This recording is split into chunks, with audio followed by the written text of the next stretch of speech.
Dans 5 minutes, la revue de presse d'Olivier Delagarde. D'abord, à bientôt 7h moins le quart, la revue de presse internationale. Nous partons en Irlande. Bonjour Clémence Pénard. Bonjour. Vous êtes à Dublin pour Europe 1. Clémence, qu'est-ce qui fait la une de la presse en Irlande ? Eh bien, la prime hors norme que va recevoir le patron de Ryanair, Michael O'Leary, dirigeant de la compagnie aérienne irlandaise, s'apprête à toucher une somme colossale de 110 millions d'euros, l'une des plus importantes rémunérations de l'histoire des entreprises européennes, selon The Irish Times.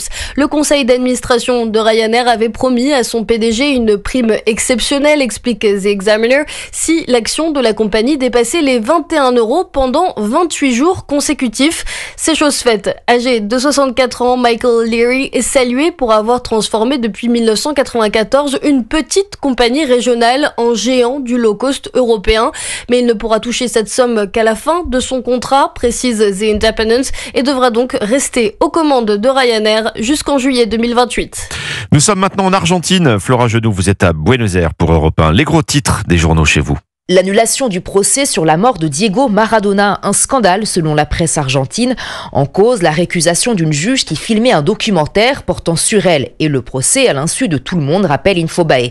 Une conduite qui mettait en cause son impartialité supposait même une scénarisation des audiences, relève El País.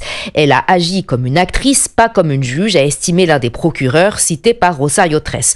Le procès qui se déroulait depuis 2 mois et demi jugeait différents membres de l'équipe médicale de l'ancien joueur pour possible négligence voire malveillance, ayant provoqué sa mort en novembre 2020. Clarín pointe du doigt la vanité de la juge. Elle s'est prise pour Maradona et dans un certain sens c'est le cas, elle s'est écrasée contre elle-même.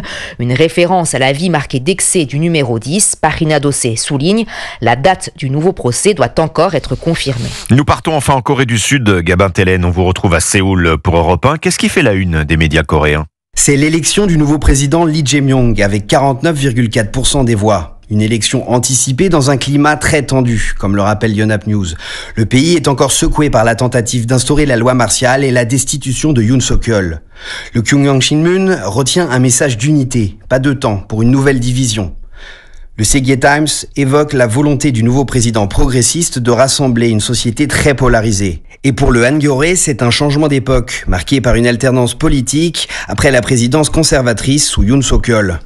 Mais le Jungang Ilbo rappelle que le nouveau président, ancien ouvrier puis avocat, reste visé par plusieurs enquêtes, notamment pour corruption et financement présumé vers la Corée du Nord. Il est protégé par l'immunité présidentielle, mais les soupçons demeurent. Gabin Tellen, correspondant d'Europe 1 en Corée du Sud. C'était votre revue de presse internationale sur Europe 1. Europe 1, bonjour. 5h, 7h.